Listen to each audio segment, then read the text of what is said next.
Friends, जय हिंद दोस्तों। आप सबका फिर से स्वागत है। और आज के इस वीडियो में हम क्या क्या पढ़ने वाले हैं इसके बारे में हम बात करेंगे। तो सबसे पहले मैंने कुछ पॉइंट डाल दिए हैं। अलजेब्रा ऑफ कॉम्प्लेक्स नंबर सबसे पहला पॉइंट है, कोई खास इंपॉर्टेंट नहीं है। इसमें एक पॉइंट बहुत इंपॉर्टेंट है, एक या दो पॉइंट, बस हमें हल्का सा एक बार इस पर डिस्कशंस करना है कि थोड़ा सा एक आइडिया हो जाए। एक वीक से वीक या कमजोर से कमजोर, जिसको मैं गरीब स्टूडेंट बोलता हूँ, गरीब है ना, बहुत कमजोर जो होता है गरीब, वो भी कवर कर ले। तो आज का जो अपना पहला पॉइंट है वो है अलजेब्रा ऑफ कॉम्प्लेक्स नंबर के ऊपर। उसमें भी सबसे पहला है addition of two complex number. Addition of two complex number यानी दो कॉम्प्लेक्स नंबर को हम कैसे जोड़ते हैं, ये आपको सीखना है। तो ये बहुत आसान है, आता ही, अगर मैं ना भी बताऊं तो भी आपको आता है, कोई दिक्कत नहीं है। फिर भी हम समझ लेते हैं। मान लीजिए आपके पास Z1 है, कोई complex number x1 plus iota y1, और Z2 कोई दूसरा कॉम्प्लेक्स नंबर है x2 प्लस आयोटा y2। ये दो कॉम्प्लेक्स नंबर है, दोनों को आपको क्या करवाना है, ऐड करवाना। क्या करवाना है, ऐड। तो आप क्या लिखेंगे, Z1 प्लस Z2, तो इधर लिख देंगे x1 plus iota y1 plus x2 plus iota y2। तो जब भी हम दो कॉम्प्लेक्स नंबर को ऐड करेंगे तो हमें बस ध्यान क्या रखना है कि जो रियल पार्ट, और ये रियल पार्ट है और इसका ये रियल पार्ट है, तो रियल पार्ट रियल के साथ जुड़ेगा, यानी x1 प्लस x2, है ना। रियल इमेजिनरी के साथ जाके नहीं जुड़ेगा, रियल पार्ट रियल के साथ और इमेजिनरी पार्ट इमेजिनरी के साथ। अगर ये बात भी समझ में नहीं आती है ना, तो ये ध्यान रख लेना, आयोटा आयोटा एक जगह और विदाउट आयोटा एक जगह। जिसके साथ आयोटा दिखे उनको एक जगह जोड़ दो, बिना आयोटा वालों को एक जगह जोड़ दो, बस इतनी सी बात है। ये दोनों एक जगह जुड़ जाएंगे, तो इसमें से कॉमन क्या आ जाएगा, आयोटा। आयोटा कॉमन आएगा तो ये क्या हो जाएगा, y1 प्लस y2, है ना। सिंपल सी बात है कैसे हम जोड़ते हैं, इतना ही सीखना था। डिफरेंस यानी घटाना, घटाना तो बीच में क्या आ जाएगा भाई, माइनस आ जाएगा। क्या आ जाएगा, माइनस। यहाँ भी क्या आ जाएगा, माइनस। इस माइनस की वजह से ये भी नेगेटिव, ये भी, तो क्या हो जाएगा, x1 माइनस x2 और y1 minus y2।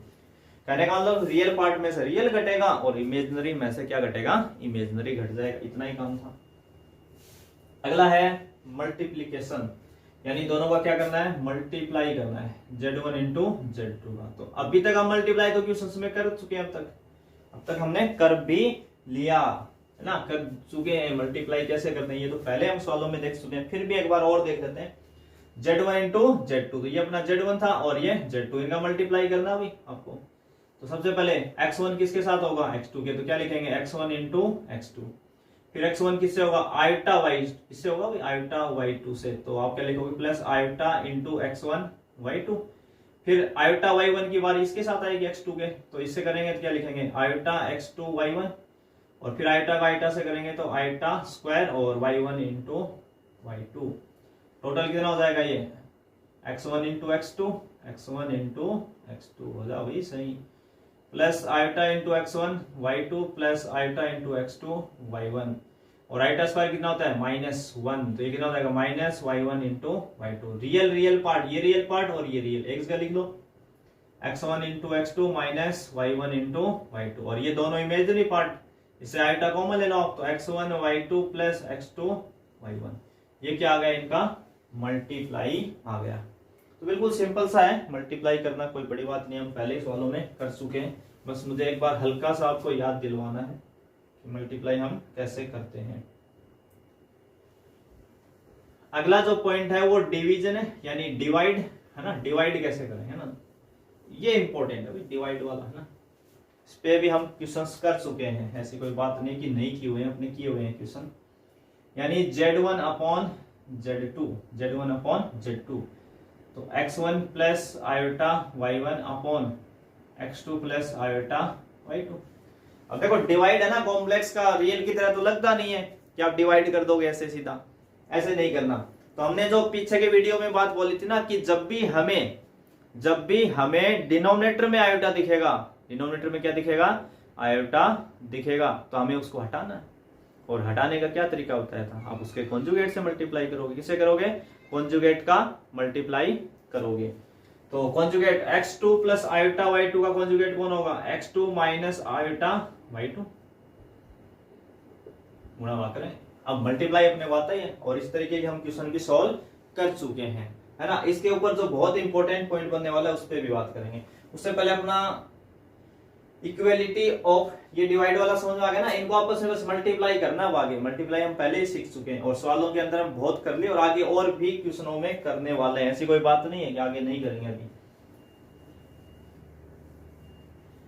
Equality of complex number, equality of complex number, अगर कोई दो कॉम्प्लेक्स नंबर है तो उनकी इक्वेलिटी कैसे होगी। मान लो z1 बराबर आपके पास है x1 प्लस आयोटा y1 और z2 आपके पास है x2 प्लस आयोटा y2। अगर इफ z1 बराबर क्या हो z2, देन क्या होगा, रियल पार्ट किसके बराबर होगा, रियल के, और इमेजिनरी किसके, यानी x1 बराबर क्या होगा x2 एंड y1 बराबर क्या हो जाएगा y2। अगर दो कॉम्प्लेक्स नंबर इक्वल हैं, दो कॉम्प्लेक्स नंबर क्या है इक्वल, इसका मतलब रियल पार्ट के बराबर रियल होगा और इमेजिनरी पार्ट के बराबर इमेजिनरी होगा, तभी तो होगा ना भाई। सेम फोटो दिख जाए आपको, जैसे 2 + 3 आयोटा है तो अगला भी 2 + 3 आयोटा होगा, तभी तो इक्वल बोलेंगे ना, दोनों इक्वल है भाई। तो ये रियल पार्ट और ये इसका रियल पार्ट दोनों इक्वल है और इमेजिनरी भी क्या है इक्वल है। तो अगर दो कॉम्प्लेक्स नंबर इक्वल आ रहे हैं तो उनका रियल के बराबर और इमेजिनरी के बराबर होगा, है ना। ये बात हमें समझनी है। अब अगला अपना है 6 एडिटिव इनवर्स ऑफ z, यानी कोई भी कॉम्प्लेक्स नंबर है आपका z, क्या है z एक कॉम्प्लेक्स नंबर है। मान लो जैसे x प्लस आयोटा y ये मान लेते हैं, है ना। तो हमें इसका क्या बताना है, additive inverse, additive inverse of A z क्या होता है -z।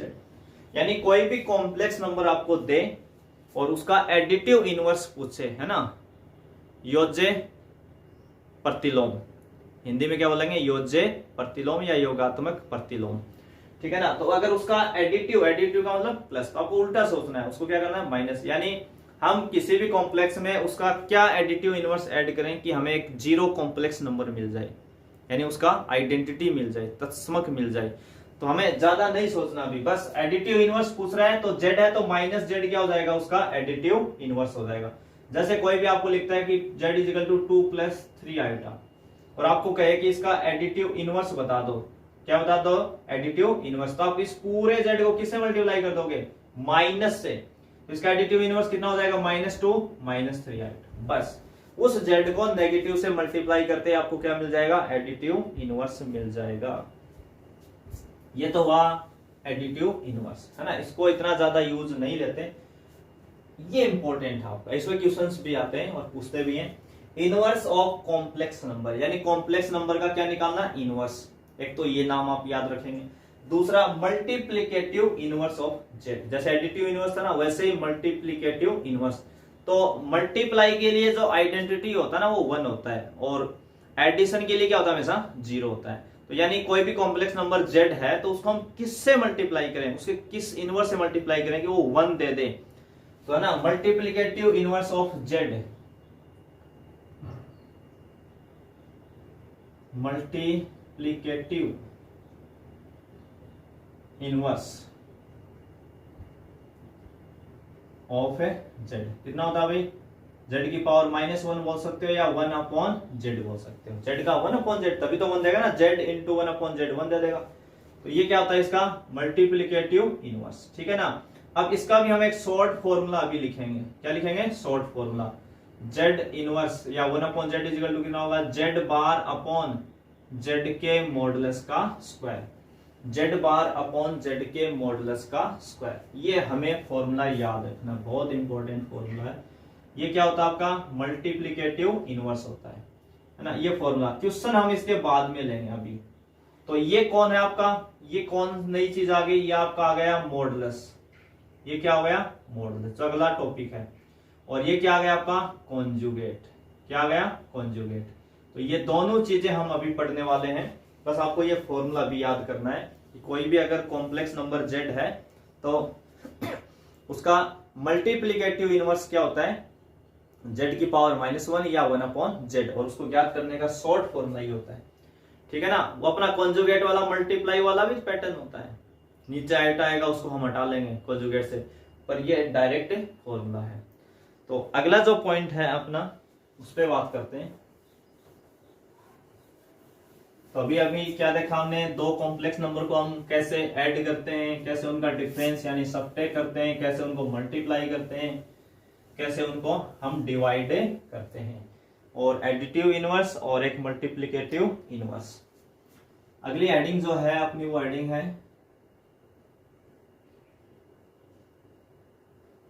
द मॉडुलस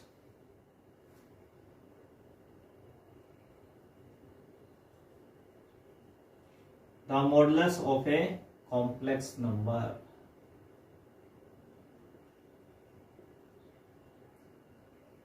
क्या एडिंग अपनी, the modulus of a complex number.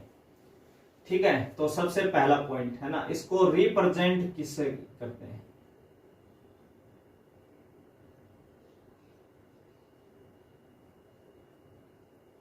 Represented by Z modulus, यानी जेड के बाद हम क्या लगा देते हैं, जेड के बाद क्या लगाते हैं, दो खड़ी लाइनें खींच देते हैं। जैसे जेड है ना, उसके बाद आप दो खड़ी लाइनें खींच दोगे। मॉडुलस सबका पढ़ा हुआ है ना, 11th 12th में मॉडुलस आपकी मॉडुलस फंक्शन सबका पढ़ा हुआ, तो नोटेशन सबको पता है। जेड के बाद आपको क्या लगाना है, दो खड़ी लाइनें आपको खींचनी है। ठीक है, दूसरा जो पॉइंट है इसका कि if z is equal to x plus iota y, then z का मॉडुलस क्या आ जाएगा, root over x square plus y square. किसी भी कॉम्प्लेक्स नंबर का मॉडुलस निकालना बहुत आसान है। क्या है, बहुत आसान है। जैसे आपका z बराबर एक्स प्लस आयोटा वाई, आपको कहे कि इसका मॉडुलस लगाओ, तो ये तो नोटेशन हो गया। तो रूट के अंदर आपको क्या करना है, जो आपका रियल पार्ट होता है, क्या होता है, रियल पार्ट, उसका स्क्वायर कर दो, और जो इमेजिनरी पार्ट होता है उसका स्क्वायर, और दोनों को क्या कर दो, जोड़ दो। दोनों को क्या कर दो, जोड़ दो। इसको ना लोग ऐसे भी लिखवा देते हैं इस फॉर्मूले को, यानी जो भी कॉम्प्लेक्स था उसका जेड यानी जो रियल पार्ट है उसका स्क्वायर, और जो इमेजिनरी पार्ट है उसका स्क्वायर हम करेंगे। जेड का रियल पार्ट का स्क्वायर प्लस इमेजिनरी पार्ट का स्क्वायर, तब भी क्या आएगा, ये उसका मॉडुलस आ जाएगा। और ये ना हमेशा ऑलवेज पॉजिटिव होता है।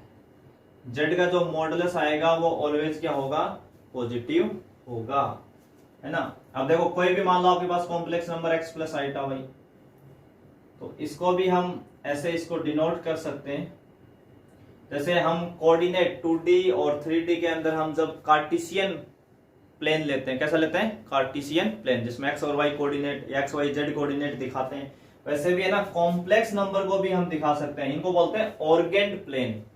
क्या बोलते हैं, ऑर्गेंड प्लेन के अंदर। बस फर्क क्या होता है, जो अपनी एक्स एक्स होती थी वहां पे, उसको हम यहाँ बोलते हैं रियल एक्स, और जो वाई एक्सिस है उसको इमेजिनरी एक्स बोल देते हैं। कौन सी एक्स बोल देते हैं, इमेजिनरी। तो जैसे जेड बराबर एक्स प्लस आयोटा वाई है, तो एक्स क्या है, रियल पार्ट, और वाई क्या है, इसका इमेजिनरी पार्ट। तो ये फर्स्ट क्वाड्रेंट, क्योंकि दोनों पॉजिटिव है, अभी एक्स पॉजिटिव वाई पॉजिटिव, तो फर्स्ट क्वाड्रेंट में आएगा एक्स वाई। अगर इस एक्स वाई इस पॉइंट की अगर हम ओरिजिन से डिस्टेंस निकालें, क्या निकालें, डिस्टेंस, तो ओरिजिन के कोऑर्डिनेट क्या होते हैं, 0 0, क्या होते हैं, 0 0। तो अगर आप डिस्टेंस निकालते हो, इन दोनों पॉइंट के बीच की डिस्टेंस निकालते हो, तो डिस्टेंस फॉर्मूला क्या होता है अपना, x2 माइनस x1 का whole square plus y2 minus y1 का होल स्क्वायर, यानी x माइनस 0 का होल स्क्वायर यानी क्या जाएगा, एक्स स्क्वायर, और y माइनस 0 यानी वाई स्क्वायर। तो क्या है, रूट में x square plus y square. अरे सर ये तो किसके इक्वल होता है, जेड का मॉडुलस ही होता है। इसका मतलब ये क्या है, जेड का मॉडुलस। तो जब भी हम किसी भी कॉम्प्लेक्स नंबर का मॉडुलस निकालते हैं ना, तो हमें क्या मिलता है, या वो किसको रिप्रेजेंट करता है, वो कॉम्प्लेक्स नंबर ओरिजिन से डिस्टेंस बताता है। जब भी आप किसी भी कॉम्प्लेक्स नंबर का मॉडुलस निकाल रहे हो, इसका मतलब उसकी ओरिजिन से डिस्टेंस बता रहे हो, ये एक तरीके से कहे तो उस लाइन सेगमेंट की लेंथ बता रहे हो आप, ठीक है ना। तो इसको ऑर्गेंड प्लेन में ऐसे डिफाइन किया जाता है। इसका अपना कोई ज्यादा यूज तो नहीं है, हमें बस क्या आना चाहिए, हमें बस जेड का मॉडुलस ज्ञात करना आना चाहिए, अपना कंपटीशन एग्जाम में काम बन जाएगा। तो देखो एक दो एग्जांपल लगाते हैं इसके, अभी देखते हैं इसके एग्जांपल। मान लो आपको किसी ने जेड दिया 3 + 4 आयोटा, आपको कोई कहेगा इसका मॉडुलस बता दो, तो जेड का मॉडुलस कितना आ जाएगा 3 का स्क्वायर कितना हो जाएगा 9, या एक बार लिख लो चलो 3 का स्क्वायर रियल पार्ट और इमेजिनरी पार्ट कौन है 4 का स्क्वायर, पर दोनों को ऐड कर दोगे तो 9 प्लस कितना हो जाएगा 16, तो कितना हो जाएगा 5।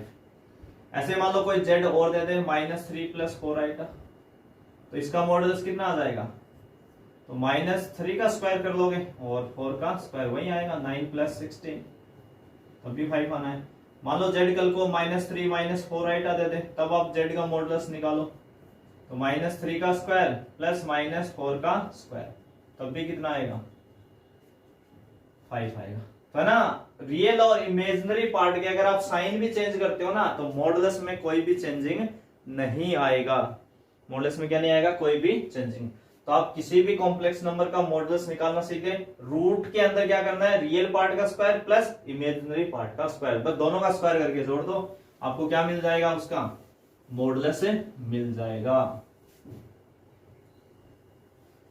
अगली जो हेडिंग है अपनी वो हेडिंग है the conjugate. Conjugate of a complex number, मैंने कहा था आप दोनों पॉइंट अपने आ जाएंगे। तो सबसे पहले है ना इसको किससे रिप्रेजेंट करते हैं ना, रिप्रेजेंट किससे करते हैं, तो इससे किससे रिप्रेजेंट करते हैं जेड बार से, जेड के ऊपर क्या लगा देंगे एक बार लगा देंगे, तो रिप्रेजेंट किससे करेंगे जेड बार से। दूसरा, अगर मान लो आपके पास इफ जेड = x + i है, देन उसका कॉन्जुगेट यानी जेड बार क्या होगा x - i y। ये बात मैं पहले बता चुका हूं क्योंकि कुछ क्वेश्चन हमने इसके ऊपर किए हैं कि आप क्या करोगे, जो इमेजिनरी पार्ट है या जो आइटा वाला पार्ट है उसका साइन क्या कर दोगे चेंज कर दोगे, बस आपको ये चेंज करना है। तो ये इसका क्या कहलाएगा कॉन्जुगेट, ठीक है, ये इसका क्या होगा कॉन्जुगेट। और ये प्रॉपर्टी में चलो ये तो बाद में हम देख लेंगे पॉइंट, इस पे कुछ एग्जांपल ले लेते हैं। मान लो आपको z दे दिया 2 + 3 आइटा है ना, एक z ये दे दिया और एक दे दिया -2 + 3 आइटा ऐसा दे दिया, -2 - 3 आइटा ऐसा दे दिया है ना, और 4 आइटा + 5 ऐसा दे दिया, 4 आइटा + √5 ऐसा, ठीक है ना। और इन सब का हमें क्या निकालना भाई कॉन्जुगेट, जेड का कॉन्जुगेट क्या होता है नोटेशन जेड बार। अभी क्या बताया जो भी आइटा वाला पार्ट होगा ना उसका साइन चेंज कर देंगे, तो क्या है प्लस है तो क्या लिख देंगे आप यहाँ माइनस, याद जाएगा इसका कॉन्जुगेट 2 - 3 आइटा। इसका जेड बार कितना आ जाएगा, इसका कॉन्जुगेट कितना आ जाएगा, देखो ये तो रियल पार्ट है -2 क्या रियल पार्ट, इसका चेंज नहीं करना है कभी भी, ये तो -2 ही रहेगा। यहाँ 3 आइटा तो इसका क्या कर देंगे माइनस चेंज, ऐसे ही जेड बार -2 माइनस के 3 आइटा तो आप क्या लिखोगे प्लस, साइन चेंज करना है बस आपको। यहाँ जेड बार कितना हो जाएगा, अब देखो यहां तक आते आते है ना कईयों के दिमाग में ये बात बैठ जाती है कि ना सेकंड वाले का चिन्ह पलटना बस बात खत्म, अरे नहीं ध्यान रखना कहीं आइटा पहले तो नहीं लिख रहा वो, अगर ऐसे लिख रहा है तो आपको कंफ्यूज कर रहा है एक स्टेप के लिए, तो पहले -4 आइटा + 5 है ना, इमेजिनरी पार्ट का हमें नेगेटिव साइन लगाना बस। इसका कितना हो जाएगा जेड बार -4 आइटा + √5 है ना। कॉम्प्लेक्स तो मैंने पहले भी बता दिया है, कॉन्जुगेट तो पहले भी बता दिया था लिखना, अब समझ में आ गया होगा।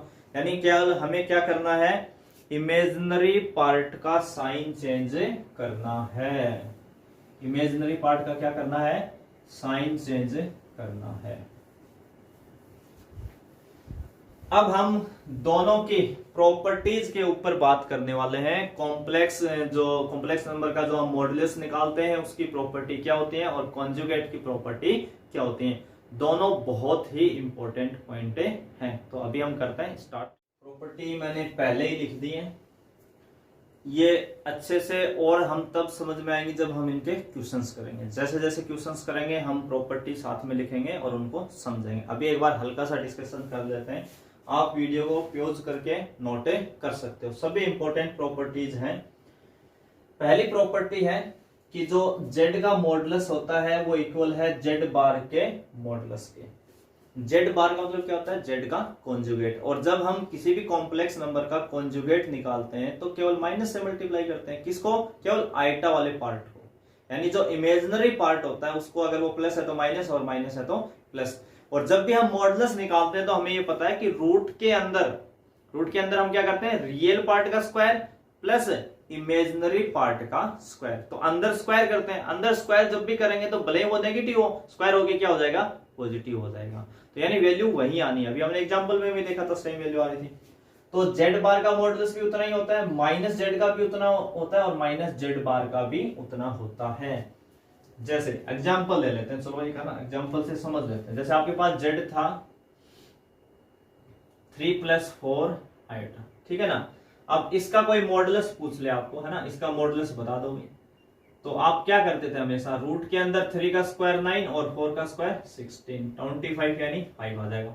अब इससे आपने क्या बना लिया, माइनस जेड बनाया तो, या जेड बार बना लेते हैं, चलो पहले जेड बार यानी कॉन्जुगेट में हम क्या करते हैं, आयोटा वाले पार्ट का साइन चेंज कर देते हैं बस। तो 3 - 4 आयोटा, जब आप इसका कॉन्जुगेट निकालोगे तो 3 का स्क्वायर 9 और -4 का स्क्वायर +16, तब भी कितना आना है 5। अगर इससे आप माइनस जेड भी निकालते हो तो ये हो जाएगा -3 - 4 आइटा, तब भी हम ये स्क्वायर करेंगे तो क्या हो जाएगा, प्लस हो जाएगा। तो यानी वही वैल्यू आने वाली है। तो पहली प्रॉपर्टी क्या है कि जेड बराबर जेड का मॉडुलस इक्वल जेड बार का मॉडुलस इक्वल माइनस जेड का मॉडुलस इक्वल माइनस जेड बार का मॉडुलस। तो ना चारों आपस में बराबर होते हैं, कोई फर्क नहीं है, प्लस माइनस से आप गुणा कर ले, मॉडुलस पे कोई फर्क नहीं पड़ने वाला है, मॉडुलस उतना ही रहेगा। अगली बात ये कह रहा है कि इफ जेड का मॉडुलस 0 हो जाए, जेड का क्या हो जाए, मॉडुलस 0 हो जाए। तो जेड का मॉडुलस 0 होने का मतलब कब हो सकता है, जेड का मॉडुलस 0 कब हो सकता है, जिस दिन जेड खुद 0 हो, यानी कॉम्प्लेक्स नंबर ही क्या हो, 0 हो। अगर कहीं भी लिखा हो कि जेड का मॉडुलस 0 है, आप समझ जाना कि वो कॉम्प्लेक्स नंबर क्या है, 0। जेड बराबर कितना दिया है, 0। 0 का मतलब एक्स और वाई दोनों 0 हैं, यानी जेड = 0 + आइटा 0, यानी जेड कहां जाएगा आपका, ओरिजिन पे, है ना, क्या जाएगा, ओरिजिन पे। उस दिन कोई लेंथ नहीं बनाएगा, लेंथ 0 हो जाएगी, लेंथ कितनी हो जाएगी, 0। तो अगर कभी भी जेड का मॉडुलस 0 आ जाए, समझ जाना जेड कैसा है, खुद भी 0 है, ऐसा तभी पॉसिबल है। तीसरी अपनी इंपॉर्टेंट प्रॉपर्टी है, ये भी अच्छी है पर इन पे क्वेश्चंस हैं, ये आपको सीधा ही क्वेश्चन पूछ सकता है इस टाइप का। तो इसमें ये बस इतना कहना चाह रहा है कि अगर मॉडुलस के अंदर अगर दो कॉम्प्लेक्स नंबर है मल्टीप्लाई में, किसी भी मॉडुलस के अंदर दो कॉम्प्लेक्स नंबर है, किसमें, मल्टीप्लाई के अंदर, है ना, तो आपके पास दो ऑप्शन होते हैं, या तो आप पहले दोनों को मल्टीप्लाई कर लो, दोनों को क्या कर लो, मल्टीप्लाई, और फिर मॉडुलस निकाल लो।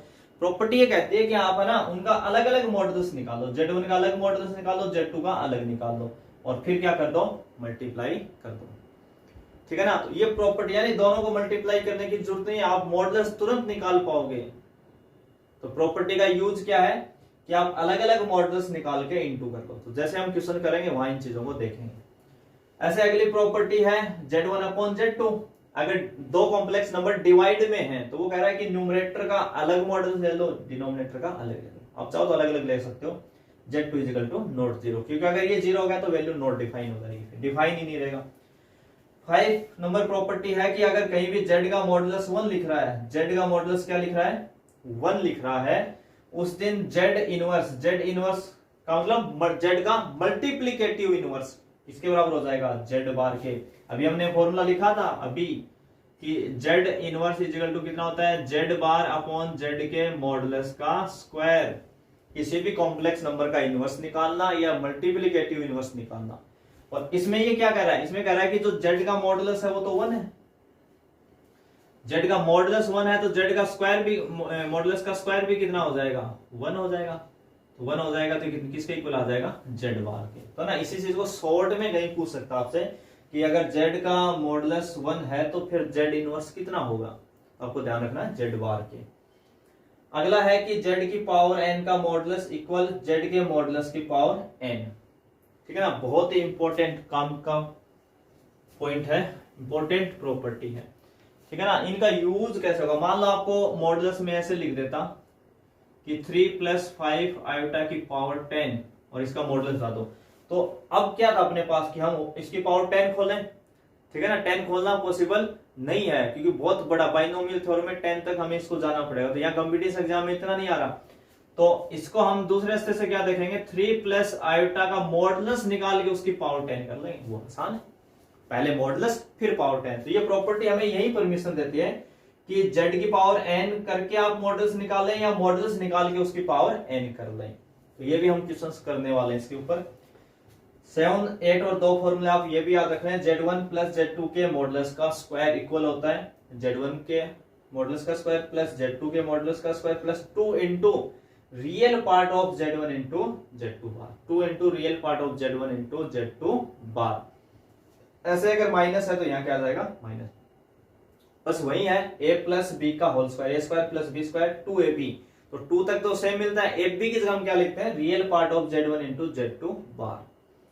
और लास्ट जो 9 नंबर का है, अगर कहीं भी mod x is equal to mod y लिखा हुआ है, mod x is equal to mod y, तो आप दोनों तरफ से मोड हटाते हैं तो एक तरफ प्लस माइनस लगा देंगे, एक तरफ क्या लगा देंगे plus minus. Mod x is equal to mod y है तो x इजिकल टू होता है प्लस माइनस y। मॉडुलस की यही तो प्रॉपर्टी होती है। तो दोनों साइड से जब भी आप मॉडुलस को हटाते हैं तो एक साइड आपको क्या लगाना होता है बैलेंस करने के लिए, प्लस और माइनस।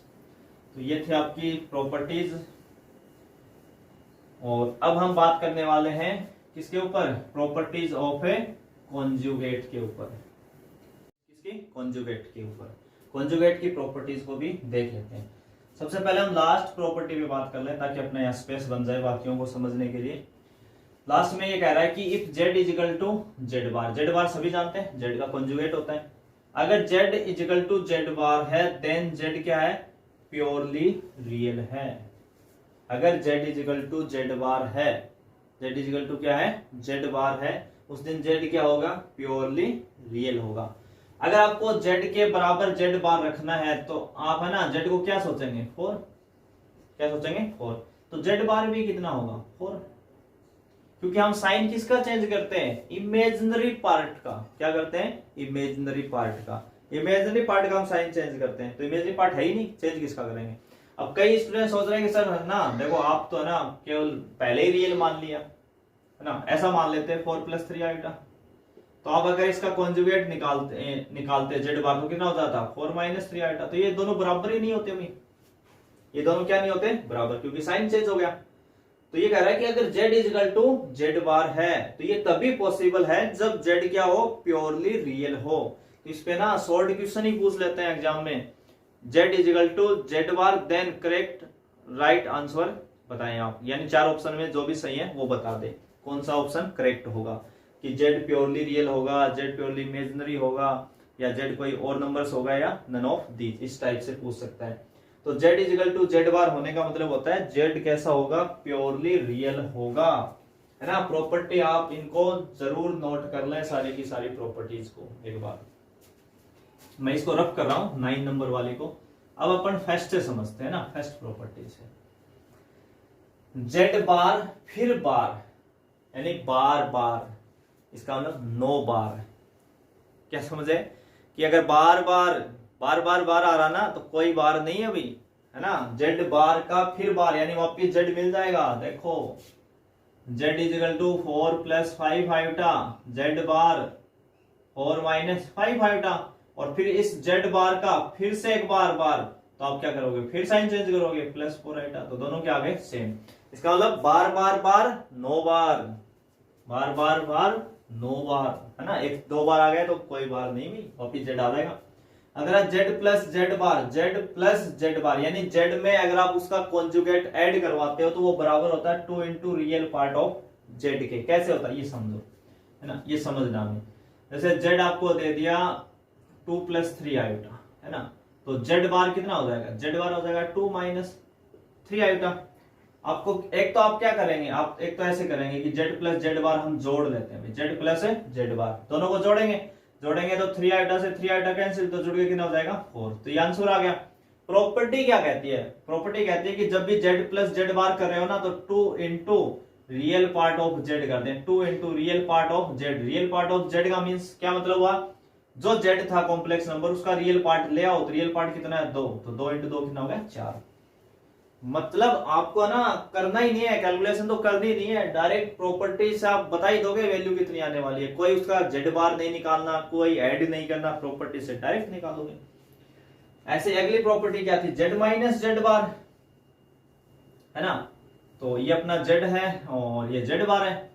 अगर हमें जेड माइनस जेड बार करना है तो दोनों को घटाएंगे भी। तो एक तो सीधा सीधा रास्ता की घटा लें, चलो एक बार घटा लेते हैं। 2 + 3 आयोटा माइनस 2 - 3 आयोटा। जैसे ब्रैकेट ओपन होगा ये तो सेम रहना, इस माइनस की वजह से इन दोनों के साइन चेंज, तो -2 और माइनस माइनस प्लस 3 आयोटा। तो 2 से 2 कैंसिल, कितना आ जाएगा 6 आयोटा।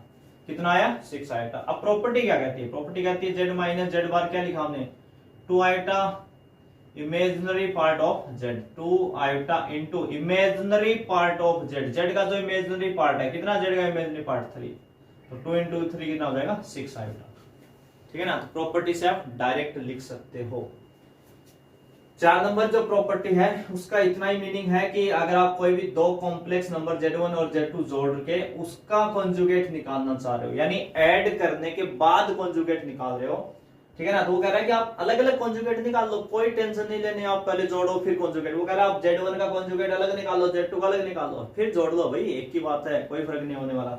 ऐसा माइनस के लिए भी कह रहा है कि अलग अलग कॉन्जुगेट निकाल के माइनस कर लो।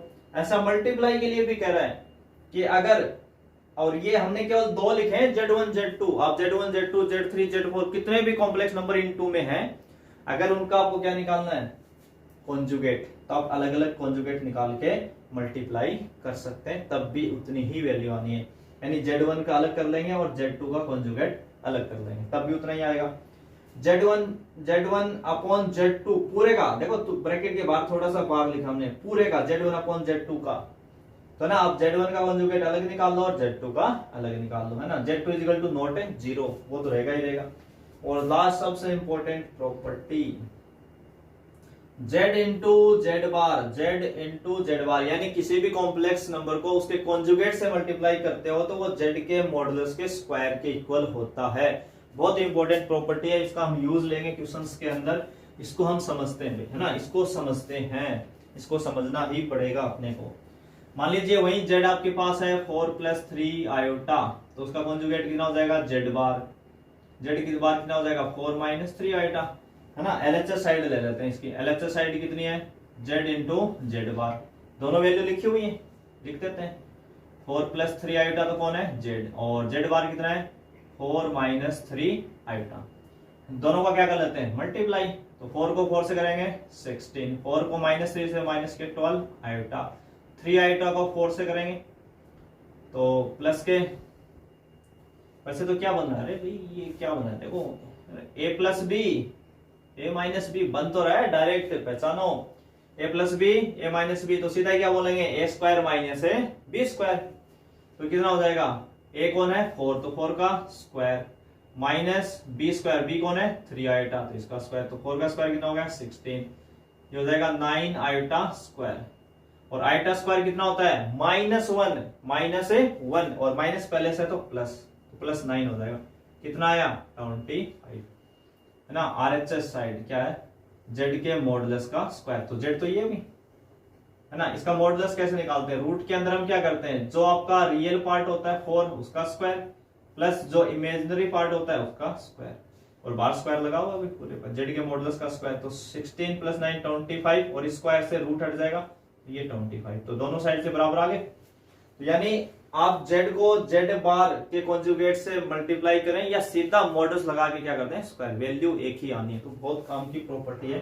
Z × Z बार = Z के मॉडुलस का स्क्वायर। तो आज इस वीडियो के अंदर हम बस इतना ही डिस्कशंस करने वाले हैं। हमने मॉडुलस निकालना सीखा, उसका कॉन्जुगेट निकालना सीखा, उनकी प्रॉपर्टी के ऊपर डिस्कशन किया, कुछ प्रॉपर्टीज मैंने आपको प्रूव कर दी। जैसे जैसे क्वेश्चंस में हम यूज करेंगे वहां पे फिर से डिस्कशन करेंगे, एक एक चीज आपको बताएंगे, तो कोई घबराए नहीं, टेंशन ना ले। नेक्स्ट वीडियो में हम इसके ऊपर क्वेश्चंस लेके आने वाले हैं और बहुत ही अच्छे अच्छे क्वेश्चंस लेके आने वाले हैं। तो यहां तक आप सभी का देखने के लिए, साथ देने के लिए, सपोर्ट के लिए फिर से एक बार धन्यवाद।